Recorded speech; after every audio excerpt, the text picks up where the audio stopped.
Donald Trump gets his lump of coal early this year because the best and most accurate pollster from 2020 and 2024 is now predicting a Democratic blowout in 2026. I'm making this video because I keep hearing the same thing over and over from these maggots. Polls don't matter. Trump is still strong. Republicans are fine.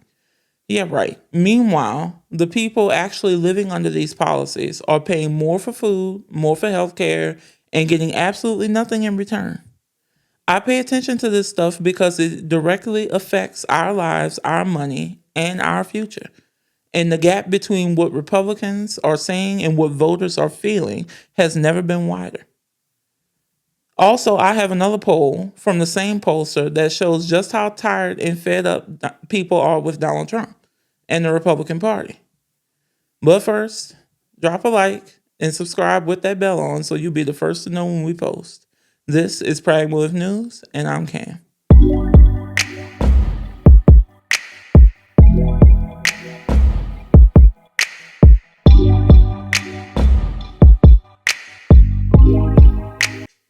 All right, let's be real. The 2026 midterms are shaping up to be an absolute disaster for the Republicans. And it all starts with just how deeply unpopular Donald Trump is. According to an Atlas Intel poll from December 19th, Donald Trump's approval rating is underwater by a massive 18 points. That's brutal. But that's not all. Because just as I was about to sit down and record this video, I found another poll, this one from Gallup, another great pollster, and it shows Donald Trump's approval rating underwater by an insane 23 points. At this point, I honestly don't know who's supporting this guy outside of the hardcore MAGA base. His approval rating is terrible. And I already know what his diehard supporters are going to do with this information. They're going to ignore it.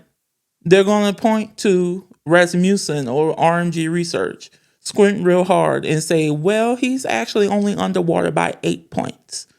Or they might even try to claim he's got a positive approval rating. But here's the truth. Those polls are not reliable. They're not accurate.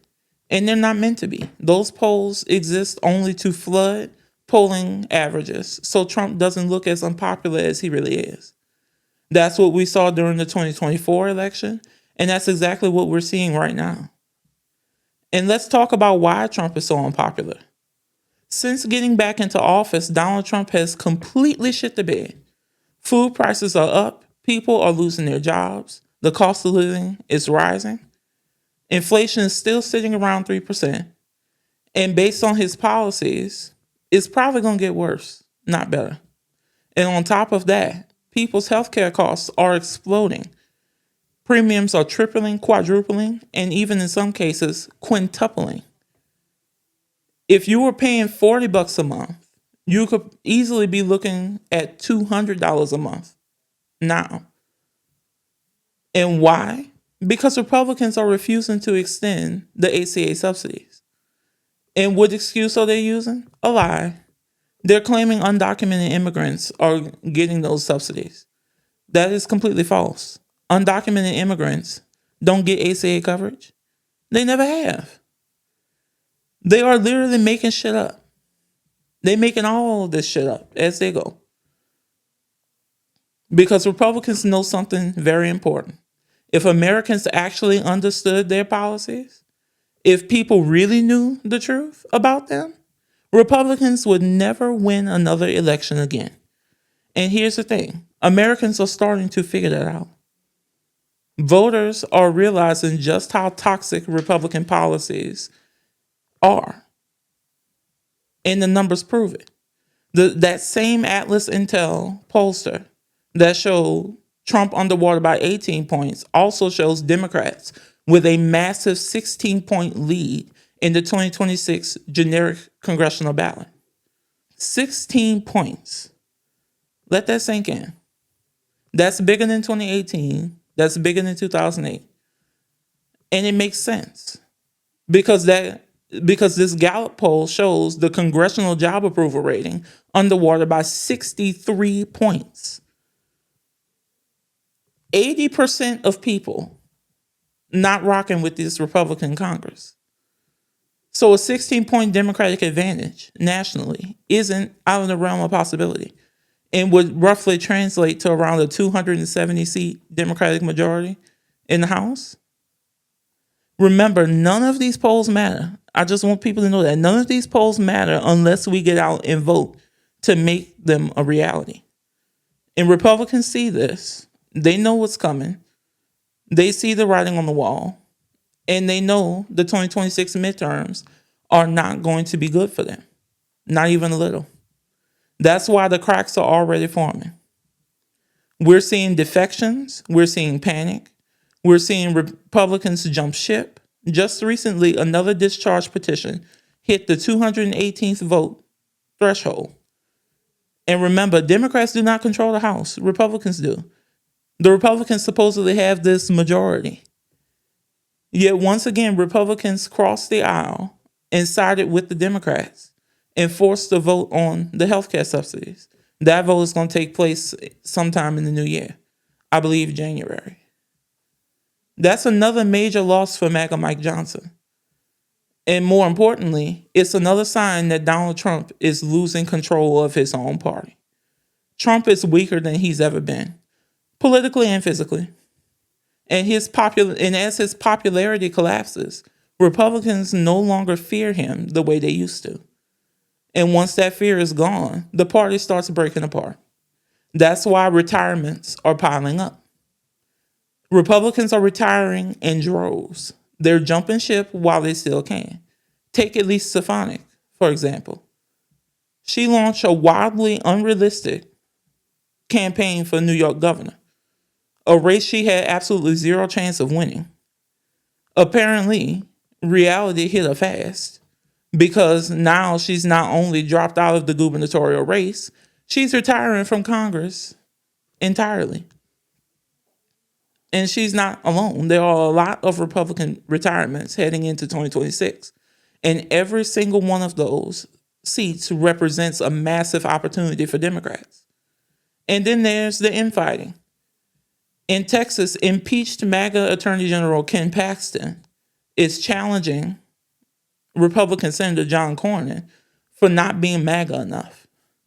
So now you've got a full-blown MAGA extremist going to war with establishment Republicans.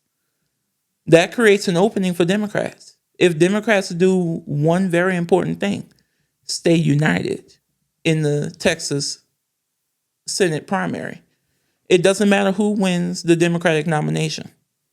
If Jasmine Crockett wins the nomination, Tallarico supporters need to vote for her.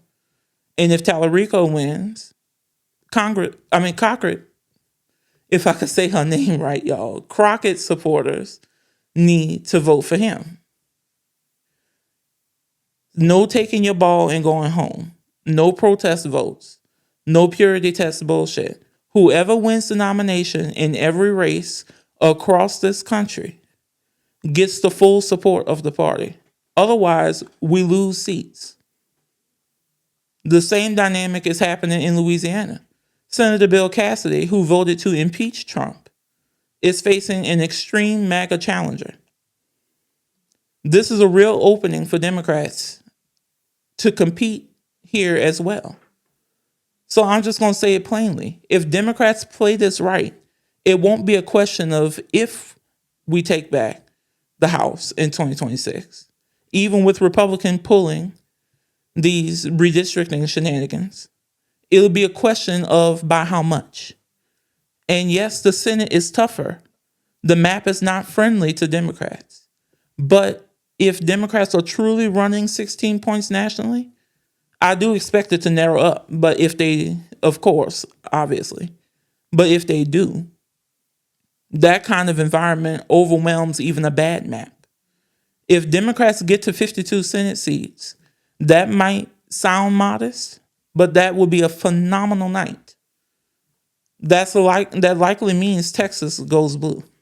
It could mean a pickup in Ohio. It means holding John Ossoff's seat in Georgia. And if that happens, Donald Trump's presidency is effectively over. No major legislation, no judicial appointments, no Supreme Court picks, no ramming through MAGA loyalists. And yes, impeachment is very much back on the table. Like, comment, and subscribe. And remember, you can find us on Spotify, Apple Podcasts, and everywhere else you get your podcasts.